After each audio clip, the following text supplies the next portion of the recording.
орта ғасырлық тарихтарға қарайтын болсақ, елді мекендердің орналасуы негізінен өзен көлдердің, таулардың бөктерінде малға, егін ауыл шаруашылығына ыңғайлы жерлерге орналасқан ғой бұрында. Кейін индустрияның, темір жолдың дамуына байланысты елді мекендер сол темір жолға жақын, темір жолдың бойында орналасып, халық саны сол жерлерге көп шоғырлана бастаған. Уақыт өте келе темір жолдың бойында бүкіл қалалар негізін қалап, іргетасы темір жол болған, негізі. Себебі темір жол негізі индустрияның дамуына, тасымалдың дамуына, халықтың бір-бірінің ауылдардың арасында, елді мекендердің арасында жүруге қолайлы болған ғой. Сол үшін солай табиғи түрде солай дамыған да. Басыма тек қана бір ассоциация, күретамыр. Организм болса, сол күретамырда бүкіл елді мекендердің барлығын байланыстырып отырған негізгі. Солай болып тұр. Темір жол, автомобиль жолдары сол күретамырдың қызметін атқарып тұр ғой қазіргі заманда. Градообразующий еді ғой темір жол. Олар темір жолды қарау үшін адамдар керек, станциялар құрайды. Сол станцияда мектептер пайда болады, адамдар көбейеді. Онда біз подкастымызды бастап кеткен сияқтымыз ғой. Ассалаумағалейкум деп қояйық.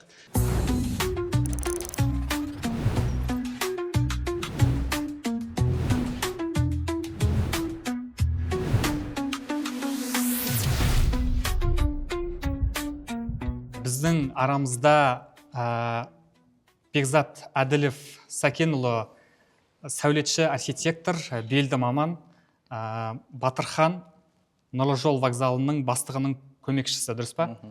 Олжас әріптесім, сосын мен Абзал. Қуаныштымыз студиямызға келгендеріңізге. Біздің әңгімемізді бастап кеттік уже. Мынандай бір ой бар, көп теміржолшылармен сұхбат жүргізесің ғой, сөйлесіп қалсаң, темір жол деген біз мемлекет ішіндегі мемлекетпіз деп айтады. Бірақ мен өзім жеке ол сөзге қарсымын. Мемлекетшілігімізді бұзылмайық, бірақ оның енді айтатын ойы темір жолдың өзі үлкендігі, жаңағы инфрақұрылымдығы дамыған соншалық толық бір мемлекет секілді, шағын мемлекет секілді деген ой ғой. Сондықтан темір жолдың бүкіл біздің елді мекендердің қалаларды байланыстыратын үлкен ұйым екенін білеміз. Енді соны тарихтан Ұлы Жібек жолы бүйтіп жүретін болса, керуен сарайы қазір енді темір жолмен бүкіл логистика темір жолмен жүреді ғой. Әңгімемді осы вокзалдар, станциялар туралы айтқым келеді. Біз енді барлығымыз кішкентай кезден темір жолда пойызбен ауылмен қаланың астында қатынайтынбыз біраз. Сонда жақында ғана бардым. Мен мысалы таң қалдырған енді архитектуралық тұрғыда Қостанайдың вокзалы. Мен көп вокзалда болған жоқпын, енді бүкіл Қазақстанда жүрмін ғой, бірақ Қостанайдың несі вокзалы маған негізше таң қалдырды. Архитектуралық болдың ба сен? Есімде болған, бірақ кішкентай кезімде болған. Кезінде айтады, Қостанай СССР кезінде сонда бір номинацияны ұтып алған ғой, архитектуралық бір ерекше бірегей туынды деген секілді. Ол о баста авиациялық, темір жол үшін тағы да басқа бір хаб секілді болған ба? Сухой порт деп айтады ғой. Иә, сухой порт. Сол кезде ішіне кірген кезде ерекше енді іші үлкен витраждар, жарықты жеткілікті түрде жетеді, адамдардың отыратын орны, бөлек музей де бар ау деймін, шатаспасам. Вокзалдар, негізі вокзалды біз жеке қарастыратын болсақ ше, вокзал деген ол бірінші кезекте ол эмоцияның ортасы ғой. Эмоция, вокзал деген ол біреу күтіп алып жатады, біреу шығарып салып жатады, біреу жақсылықпен тойға, басқа нәрсеге кетіп бара жатады. Немесе Құдай сақтасын енді қайғыда жүретін жерлер бар, сондай нәрселер. Ол бір эмоцияның тұнып тұрған жері вокзал дегенше, әр келген адамның бір өзінің тағдырымен сол вокзалға әкеп тұр ғой оны. Ол мысалға бізде Қазақстанда, жалпы Қазақстан аумағын алып қарайтын болсақ, ең бірінші темір жол бізде Ташкент, Орынбор деген жол түсті. Біздің батыс жағымыздан бастап өтті. Сол кезде ең бірінші 1904-1905 жылдары Ақтөбе, Қызылорда вокзалдары салына бастады. Ең бірінші. Одан кейін темір жолдың дамуы түрксіп бар. Солардың арқасында қазір Шу, Ембі, Жосалы деген станциялар мысалға осы темір жол барғаннан кейін пайда болған елді мекендер ғой. Негізінде. Ол темір жол барды, сол жерде адамдар қалыптасты. Жаңағы темір жол, мысалға бір темір жолды апару, ол жай ғана екі рельс емес қой. Ол жерде қаншама адам жұмыс істеп жатыр, қаншама. Оны станцияны басқаратындар, станцияның жұмысын жүргізетіндер, жолға қарайтындар, қауіпсіздікке қарайтындар. Оның барлығы барғанда бір қауым, былайынша қарағанда ел барады ғой. бір темір жолды ашу үшін. Ол жерге барғанда ол ары қарай дами береді, оның қасында жаңа тасымалдау жеңілдейді ғой темір жол болған соң. Содан кейін оның қасында жаңа қоймалар, заводтар, фабрикалар ашып қолайлы да жұмыс істеу. Мысалға бәріміз білеміз ғой, қай жерде кім қай жақта өссе де ЖД больница деген түсінікті естідіңіздер ғой. Мысалға неге? Мысалға темір жолдың поликлиникасы деп айтады. Ол да бір қоғаммен байланысы ғой темір жолдың. Кезінде ол не үшін айтылады? Темір жолдың негізі қызметкерлері жоғарғы статуста болған. Себебі оларды жаңағы басқа елді мекенді көшіріп апарғанда, ол жерге темір жолшыларды апарғанда олардың денсаулығына қарау, олардың жұмыста тоқтаусыз жұмыс істеуі қамтамасыз ету керек болды ғой енді мемлекет қалай болса да. Сол кезде оларға арнайы жаңа больницалар, емханалар салынған кезде олар кәдімгі үлкен оборот ала бастады да. Соның арқасында қазір көптеген елді мекендер үлкен болып дамып отыр. Біздің Астананың өзінің мысалы сол ескі генпланын қарайтын болсақ, Астана сол вокзалдың қасында ғана жақын орналасып тұр негізінде. Вот бер жағында шаңы өзінің районы бар, артында лесозавод бар. Ал бер қарай енді қазіргі Астананы салыстырып қараңызшы, қандай дамып кетті да. Бірақ основасы сол темір жолмен байланыстыруға болады әр қаланы. Ескі қала, Ескі қала, бірақ қазіргі жаңа типті қала болып тұр Астана. Бірақ қазір жоқ я ондай темір жол больницасы деген. Темір жол больницасы. Муниципальный. Қазіргі кезде оны жаңа МЧС дейді ғой, солардың тарапына қарай, солар өздерінің тарапына өткізіп жатыр. Бұрын лагерлер болған да, өздерінің темір жол мектептері болған, больницалар болған дұрыс па? Музей бар. Бекзат, сен айтшы осы, енді маман ретінде енді қаланы қалыптастырып тұр да, бүкіл инфрақұрылымдары бар, жаңағы больницасы бар, қалалық жоспардағы тұрғысынан. Қалай сонда? Қалалық жоспарда темір жолдар ең маңызды рөлді атқарады ғой.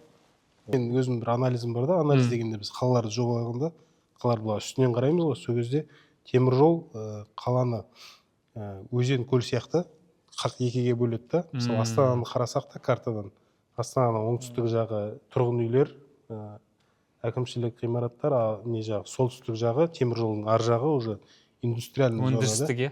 Көп қалалар негізі солай бөлінеді. Содан да байқауға болады. Өзім жобалаушы ретінде бір нені зерттеп қарадым, Шалқар қаласының жобасын.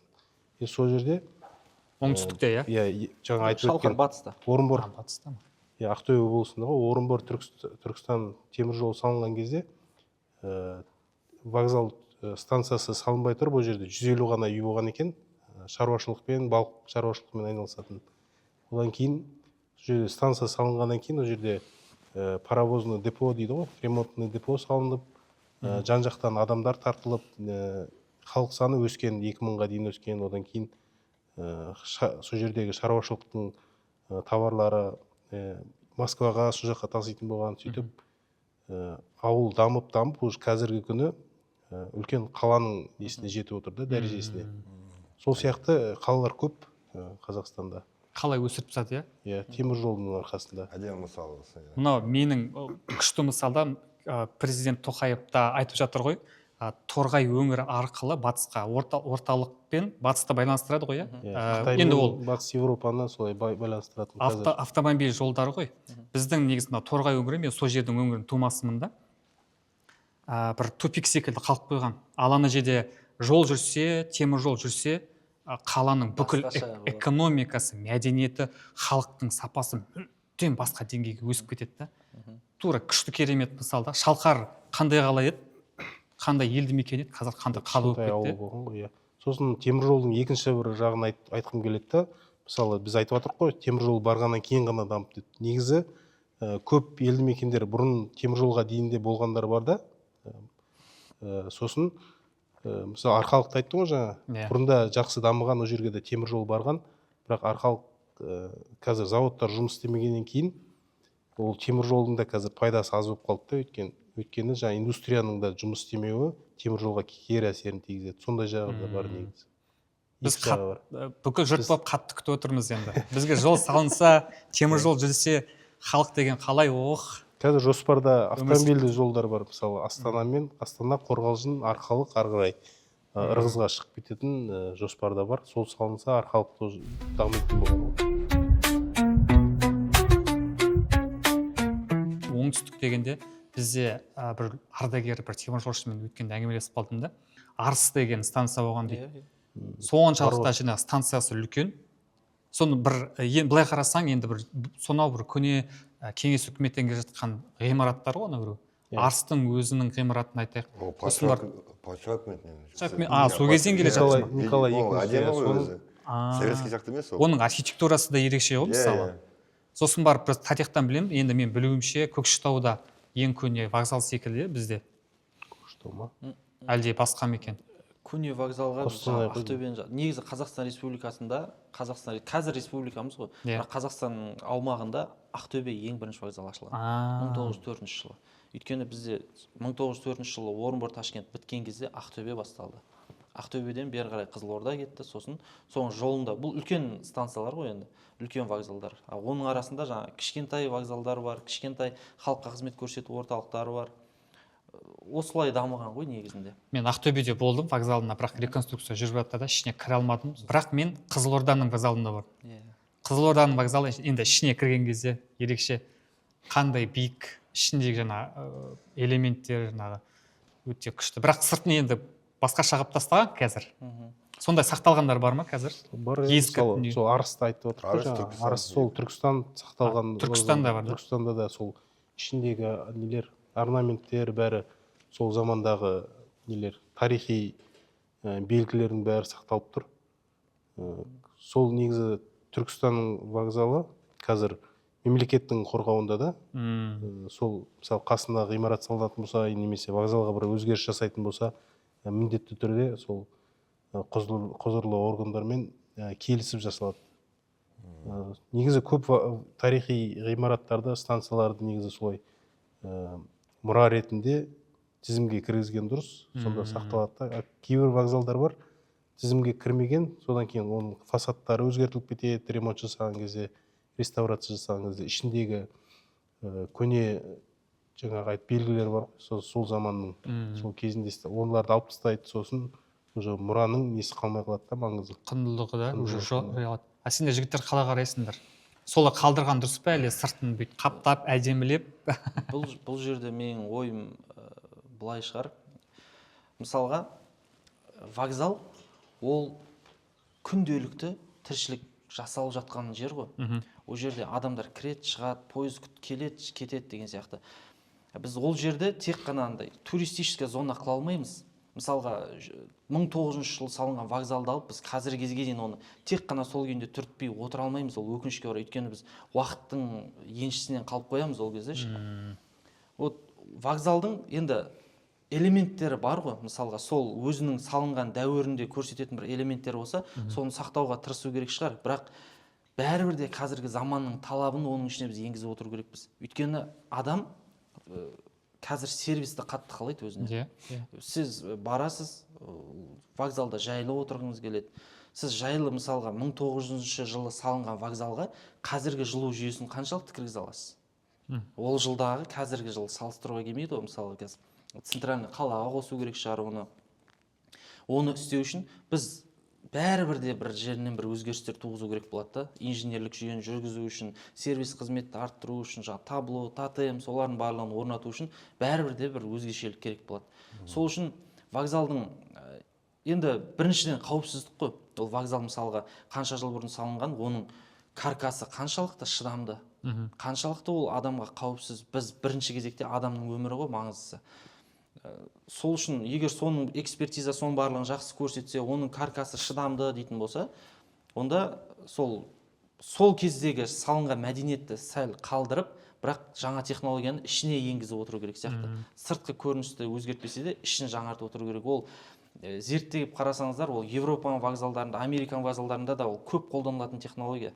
Сыртын қалдырады, ішін бірақ жаңа технологияға енгізеді. Өйткені адамның сұранысы сол. Стилистикасын қолданады, бір шорт бар бізде. Бірақ жаңа айта кетейін, қосып кетейін, жаңағы ескі вокзалдарды заманауи неге келтіре алмай жатса, талаптарға келтіре алмай жатса, көп жерде жаңа вокзалдар ұсынылады. Мысалы Астанада бұрынғы вокзалдың орнын қалдырып, жаңа вокзал салды. Сосын Түркістанда да кең планда ұсынылған. Сол Түркістан ескі вокзалын қалдырып, жаңа вокзал салу ұсынылып жатыр. Көп қалаларда солай негізі. Біз мысалы мен шетелге шыққанда саяхаттаған кезде ең бірінші қарайтыным солардың ескі ғимараттар тарихы ғой. Егер де мен былай Оралға бардым, Оралда енді бір көше бар да, кілең ескі ғимараттар, жүрген кезде рахаттанады. Мә Орал екен, мен бүкіл Қазақстанның ішінен Оралды ерекше айтамын да, өйткені есімде сөйтіп сақтап қалыпты оның архитектуралық бір келбетіне орай. Саған Бостонда бару керек. Бостонда улица бар. Иә. Ескі, асфальт емес, ескі брусчатка. Арбалар жүретін сондай ескі үйлер, суға дейін, суда ескі кемелер тұр. Күшті. Парусниктер, иә. Ол кәдімгідей есте қалдырады екен да. Иә, мәдени мұра ретінде сақталу деген егер талап бірінші қойылатын болса, онда әрине ол жаңағыдай жанына қосымша ғимарат салуға болады, басқа болады, бірақ ол қаншалықты өзінің кейін дұрыс жағын көрсетеді, ол уақыттың еншісін деген нәрсе ғой негізінде. Мысалға, бір вокзалды салсақ, оның қасына екіншісін салсақ, тағы 50 жылдан кейін үшіншісін салсақ, вокзалдан тұратын жол болады ғой ол былайша ше. Вообще ол дұрыс па? Олар салынған қалай ол негізі? Әрине дұрыс. Мысалы, бұрынғы вокзал ол өз сол қала кішкентай кезіндегі есепке жасалған ғой, кішкентай болып. Оны мысалы қанша мықты қылып реконструкция жасаймын десең де, ол қала үлкен болса, оның бәрін халық қызмет жасай алмайды. Сол үшін немесе бұзу керек, немесе қасына басқасын салу керек қой. Негізі ол халыққа байланысты ғой, иә? Ол халықтың өсуіне, экономикасына ескі вокзалда қазір реконструкция болып тұр ғой. Адамның бәрі қазір одан да бар ескі бір вокзал тұр ғой, 60 жылы құрылған. Сыймайды адамдар. Қазір жаз ғой, қазір қыс болса қиын болады. Халықтың саны, экономикасы сол сол жерге байланысты деп ойлаймын негізінде. Батырхан, қазір білуімше Қазақстандағы бүкіл вокзалдарда ремонт болып жатыр ма, реконструкция? Бізде де өткенде ғана 120 вокзал. 120 ма? Өткенде ғана Астананың вокзалын көрдім, мәссаған деп. Сонша мен кішкентай кезден бастап қалады өзгермеген еді, қазір деген кәдімгідей өзгеріп, ішін толығымен алып кәдімгідей өзгертіп жатыр. Иә. Ол жалпы 301 ғимарат бар ғой негізі. Жалпы Қазақстан бойынша 301. Оның ішінде 59-ы вокзал, кәдімгі вокзалдармен бөлінеді ғой, классқа, класстан тыс деп. Қалғандары халыққа қызмет көрсету орталығы. Соның 125-іне биыл реконструкция, модернизация, сондай жұмыстар жүргізіліп жатыр. Ол керек, ол себебі жаңа шаршап тұрған, тозып тұрған, жөндеу жұмыстарын талап етіп тұрған ғимараттар бар. Солардың барлығын тізімге бекітіліп, соларға қазір модернизация жұмыстары жүріп жатыр. Осы 2025 жылдың ол вокзалдар үшін бір үлкен бір серпін деп ойлаймын. Біраз дүниелер жаңарып қалса, енді керек қой, бәрібір де біз бетіне қарап отыра бере алмаймыз ғой ешқандай ғимараттың.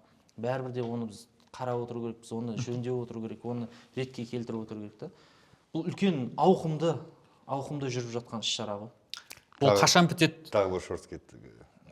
Негізі енді бұл әр реконструкция жөндеу жұмыстары халыққа ыңғайсыздық тудырады ғой. Ол қашан бітеді, өзінің уақыттары бар ма? 2026 жылда негізі осы 125 вокзалдың реконструкциялық жұмыстары бітеді. Реконструкция онда келесі жыл. Ол барлық 125 ғимаратқа реконструкция жүргізілмейді негізі. Біреуінде ағымдық жөндеу, біреуінде жаңа нөлден қайттан тек қаңқасын қалдырып жинау деген сияқты. Соның барлығын істейді. 2026 жылы негізі толықтай бітеді деп жоспарланып отыр ол жұмыстар. Қазір көріп отырсаңыздар, қаншама вокзалдарда сондай полностью фасадын бәрін шешіп тастаған вокзалдар бар. Өйткені ол сол нәрсені сұрап тұрған вокзалдар ғой. Ол мысалға аяқ астынан шешім қабылдана салмайды ғой. Экспертиза бар, эксперттер бар, олардың кәдімгі өздерінің ойлары бар, олардың шешімдері бар, соған байланысты бұның барлығы жасалынады.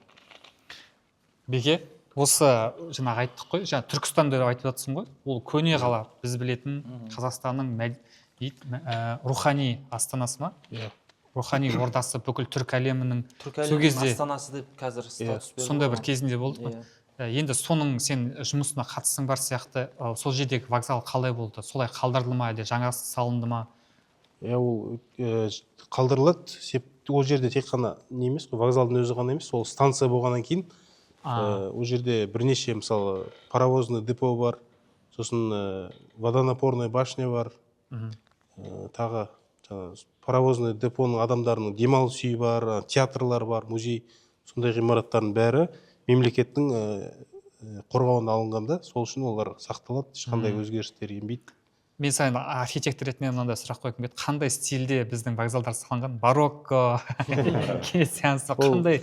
Әлде советтік архитектура ма? Бұл советтік архитектура ғой. Иә, бәрі сол Қостанай советтік. патша өкіметінің кезінен басталған не ғой, стильдер. Одан кейін жаңағы Қостанай, Астананыкілер олар бері келе уже целина кезіндегі 50-ші жылдар салынған. қалыптасқандар ғой, иә. Олардың уже нелер басқа архитектуралық стильдері Ол басқа. более модерн ба сонда? Иә, заманауи бетон, шыны сондай аралас жасалған. Ал бірақ біздегі оңтүстікте мынау бойымен жаңағы Түркістан, иә? Орынбор, Ташкент Орынбордың бойындағылар көбісі бір-біріне ұқсас. Тек қана фасадтары ғана, қасбеттері ғана айырмашылығы бар. Олар сол классикалық стильде салынған вокзалдар ғой. Негізі қаншалық? Маған айтты сол ескі вокзалдар. Қаншалықты көп сақталған екен? Бізде мысалы жаңа мен білетінім Көкшетау дедік, Арыс дедік, Қызылорда соның бойы ғой, иә? 100 жылдан асып кетті ғой, иә, жаңағы Ташкент Орынбор салынған кезде салынған вокзалдар 120 жыл болды. 120 жыл болып отыр ғой. Олар кірпіштен салынған вокзалдар ғой, сол заманда күйдірілген кірпіш, содан кейін жақсы сақталған. Ал нұрлы жол, ол тек қана әдемі үлкен здание емес қой. Екеуің бірдеңе айттыңыз ғой, су жинайтын бір технологиялар. Жасыл технология. Нұрлы жол, иә, ол нұрлы жол бірінші сол бет әлпетке көп мән берілген вокзал. Көрсеңіздер кәдімгі ауқымды, үлкен, әдемі, енді ол ешкім оған негізі сөз таластыра алмайтын шығар. Жақсыны жақсы деп айту керек қой. Сынайтуға әрқашан болады. Бірақ біз жақсыны жақсылығын айтып, соны көре алсақ, біз өзімізге де дамуымызға да көп әсерін тигізеді. Ал вокзалдың ол үлкен болғанымен ода технологиясы да жақсы дамып тұр да қазір. Себебі жаңбыр жауғанда, енді Астананың погодасын білесіздер, жаңбыр, қар көп қой. Ол технология бар, сол жаңбырдың суын жинақтайды вокзал. Соны тазартады да, сосын есік алдында жаңағы вокзалдың территориясында орналасқан жерлерін талдарды, шөптерді суаруға қолданады. Ол мысалы жаңбырдың суын қайтадан қолданады да, оның өзі үлкен пайда ғой вокзалға. Екінші, мысалы жаздың кезінде ауа ыстық қой. Ол ыстық ауаны вокзалға суыққа үрлейтін, ал қыста суық ауаны ішке ыстыққа үрлейтін технология орналасып тұр қазір. Ол да үлкен вокзалдың жылыту, суыту жүйесіне көп көмегін тигізеді. Ол жақта жаңа экосистемалар, жаңа тоқ энергосберегающий дейді ғой, сондай жарық жүйелері қондырылуы, ол жақта эскалаторлардың тоқтап тұруы, оның барлығы былай бір көзбен көргенде деп айта салу оңай, бірақ ол қаншама еңбекті талап еткен жұмыстар ғой. Вокзалды сондай үлкен ауқымды деңгейден одан барынша экожүйесін дамыту, ол үлкен талап қойылған. Вокзал қазір сол бойынша жұмыс істеп тұр. Жоқ, нұрлы жол бізге ұнайды. Мысалы мен қарапайым жолаушы ретінде кең, ортасындағы атриум бар ғой, күшті ерекше ұнайды. Күннің көзі түскен кезде өте жарық, ыңғайлы, заманауи. Тек сол адасу болмаса десең.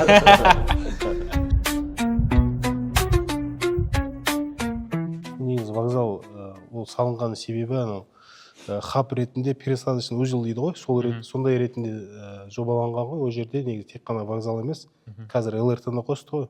Сосын автовокзалда болу керек та ол жерде. Өйткені мысалы Астананың айналасында мысалы Қорғалжын, Көкшетау жақтардан келіп, автобуспен келіп, сол жерден пойызға отырып кету, немесе сол жерге келіп, ЛРТ-мен аэропортқа барып, сол жерден кету үшін сол торап қылып жасалған ғой, узел бұл. Менде мысалы солай жұмыс істеу керек ол. Өте күшті керемет. Мысалы аэропорттан біз түсеміз ғой, мысалы шетелге барған кезде қаламен ортасында бір транспорт ойластырылған болады да. Бізде дегенде темір жол, автобустық көліктің дамыған болса, мүлдем жаңа оңай болатын еді халыққа. Сапаржай сондай ғой. Сапаржай мысалы бұрынғы Сапаржай бар, қасында вокзал бар. Солай жұмыс істеген. Негізі ол вокзал ашылғанда ол болды. Жаңа Сапаржай болды, автобустар жүрді бізде қалааралық. Бірақ кейіннен енді қандай себеп болған білмейміз, автобус парктерінде. Олар қазір бізбен жұмыс істеп тұрған жоқ, бірақ мен ойлаймын, вокзал, жалпы Қазақстан темір жолы ешқандай шектеу қойылып отқан жоқ бұл нәрсеге. Автовокзал, мысалға біздің вокзалдың территориясы, оның ауқымдылығы, ол біз автобусты да, біз пойыздарды да қабылдауға жетеді шамасы вокзал. Күніне енді 35 мың жолаушыны шығарып салып күтіп алуға есептелінген ғой нұрлы жол.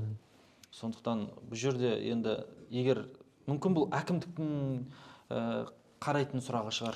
Әкімдік деген айтпақшы, мен біраз жерде жүрмін, иә, вокзалдармен жүрген кезде біз енді бұл тарихи бірегейлік ретінде қарастыратын болсақ, мысалы біздің Астананың тура алдында үлкен ескі паровоз, иә, болмен жүретін паровоз бар. Кей кезде қараусыз қалатын секілді сол пойыздар бізде Қазақстанда нешеу, соны бір сақтау бойынша да ойлаймын да. Мысалы мен Қызылордадан біреу көрдім, Астанада бізде біреу бар. Біздің қай жерлерде бар? Білесіздер ме? Батыста? Білмеймін. Батыста болмапты мен соны. Мен арманымда жалпы бір Қазақстан Республикасы бойынша республикалық деңгейде бір үлкен музей ашылса, теміржол. Теміржол деген бұл тарих қой негізі жатқан. Қанша жылдан бері ол қаншама осы теміржолдың арқасында жаңа династия железнодорожников деген бар бізде ше. Атасы, папасы, өзі, одан кейін мысалы өмірлерін теміржолға арнап жатқан адамдар бар да. Осы теміржолдың кішкентай осындай тастан бастап, құралғанынан бастап соның бәрін көрсететін бір үлкен музей пайда болса, ол нұр үстіне нұр еді. Вот сол жерге жаңа локомотивтің түрін қойса, мынау мынандайыншы жылы шыққан. Сонда жетіспейтін секілді бізге. Ана локомотив айтпақшы. Көрсете аламыз да оны халыққа сол кезде. Жай локомотив емес, ол отан соғысына қатысқан. Ол одан арғы бар, по-моему. Тендерінде смерть фашистским оккупантам деген сөз бар екен. Тарихына кететін болсақ, ол одан да кететін сияқты негізі.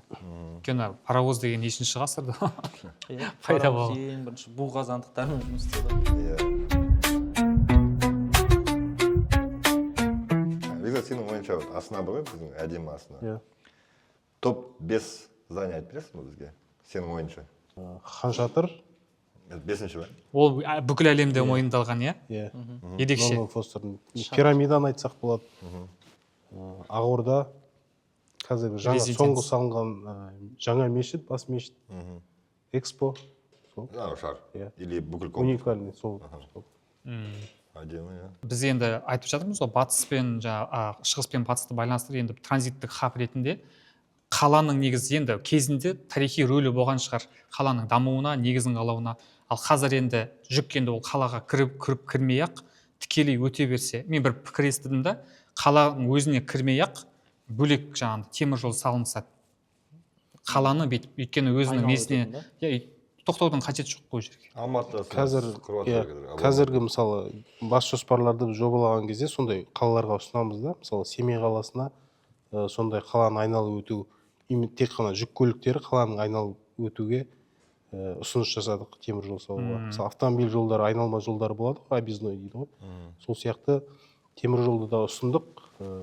Оның себебі мысалы жүк көліктері қаланың ішімен өтсе шум шығарады ғой, дөңгелектерінен шум, вибрация бар, сосын экологиялық зияндарын тигізеді.